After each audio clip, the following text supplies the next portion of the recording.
Hello everyone, আমার মিঠাই রসোই চ্যানেলে আপনাদের সবাইকে স্বাগত। আজকেও নিয়ে চলে এসেছি নতুন একটা রান্নার রেসিপি নিয়ে। চলুন দেখে নেওয়া যাক। আজকে আপনাদের সাথে গ্রিন বাটার পনিরের একটা রেসিপি শেয়ার করব। তার জন্য কি কি উপকরণ লাগছে সেটা একবার বলে দিই। এখানে পনিরগুলোকে প্রথমে টুকরো টুকরো করে কেটে রাখা আছে। এখানে আছে ক্যাপসিকাম কুচি, এটা হচ্ছে ধনেপাতা আর কাঁচা লঙ্কার পেস্ট, এখানে আছে কাজু বাদাম, চারমগজ আর পোস্ত বাটা, তিনটে একসাথে বেটে রাখা আছে। এখানে ফোড়নের জন্য আমাদের লাগবে তেজপাতা, শুকনো লঙ্কা, কালো জিরে আর এলাচ। এবার রান্নায় ফেরা যাক। প্রথমে গ্যাসটা অন করে কড়াটা বসিয়ে দেবো। কড়াটা গরম হয়ে গেলে এর মধ্যে দিয়ে দেবো পরিমাণ মতো অলিভ অয়েল। আমরা এখানে অলিভ অয়েল ব্যবহার করছি, আপনারা রিফাইন তেল ব্যবহার করতে।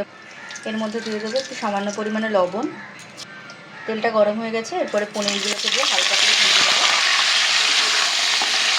একটু ভালো করে নাড়াচাড়া করে হালকা করে ভেজে নিতে হবে। হালকা করে ভাজা হয়ে গেছে, এরপরে পনিরগুলোকে তুলে নেবো অন্য পাত্রে। পনিরটা ভাজার পর কড়ার মধ্যে যে তেলটা থাকবে ওই তেলের মধ্যে কিছু ফোড়ন দিয়ে দেবো, শুকনো লঙ্কা, তেজপাতা, এলাচ আর কালো জিরে। একটু নাড়াচাড়া করে নিয়ে এরপরে দিয়ে দেবো ক্যাপসিকামগুলো। একটু ভালো করে ভাজা ভাজা করে নিতে হবে যেন সেদ্ধ হয়ে যায় ভালো করে। ক্যাপসিকামগুলো একটু ভালো করে সেদ্ধ করার জন্য কিছুক্ষণের জন্য ঢাকা দিয়ে রাখবো। কিছুক্ষণ হয়ে গেছে, এবার খুলে দেখবো ক্যাপসিকামগুলো ভালো করে সেদ্ধও হয়ে গেছে, একটু ভাজা ভাজাও হয়ে গেছে। ক্যাপসিকামগুলো ভাজা হয়ে গেছে, এরপরে দিয়ে দেবো ধনেপাতা আর কাঁচা লঙ্কার যে পেস্টটা ছিল সেটা। একটু ভালো করে নাড়াচাড়া করে নিতে হবে। এটা একটু ভাজা ভাজা হয়ে গেছে, সাইড দিয়ে একটু তেল ছেড়ে এসছে। এরপরে যে কাজু বাদাম, চারমগজ আর পোস্তর পেস্টটা ছিল সেটা দিয়ে দেবো।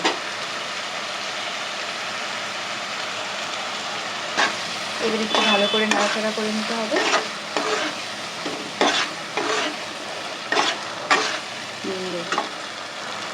এরপর দিয়ে দেবো স্বাদ মতো নুন। একটু ভালো করে মিক্স করতে হবে। কাজু বাদাম, চারমগজ আর পোস্তটা বাটার পর মিক্সিতে একটু জল দিয়ে, মিক্সি ধোয়া যে জলটা ছিল সেটা আমরা এখানে ব্যবহার করছি। এই রান্নাটা একটু মিষ্টি মিষ্টি হবে, তার জন্য এখানে পরিমাণ মতো দিয়ে দেবো চিনি। এবার একটু ভালো করে মিক্স করে নেবো। এরপর এর মধ্যে ভেজে রাখা পনিরগুলো দিয়ে দেবো। এরপর ভালো করে মিক্স করে নেব। আচ্ছা, এর মধ্যে একটু সামান্য গরম জল অ্যাড করেছি। এরপরে কিছুক্ষণের জন্য একটু ঢাকা চাপা দিয়ে রাখবো। যাওয়ার পর এবার ঢাকনাটা খুলে দেখবো, তখন ভালো করে ফুটে এসছে। আমাদের রান্না রেডি হয়ে গেছে। এরপরে সার্ভ করব। নামানোর আগে দিয়ে দেবো সামান্য পরিমাণে একটু বাটার।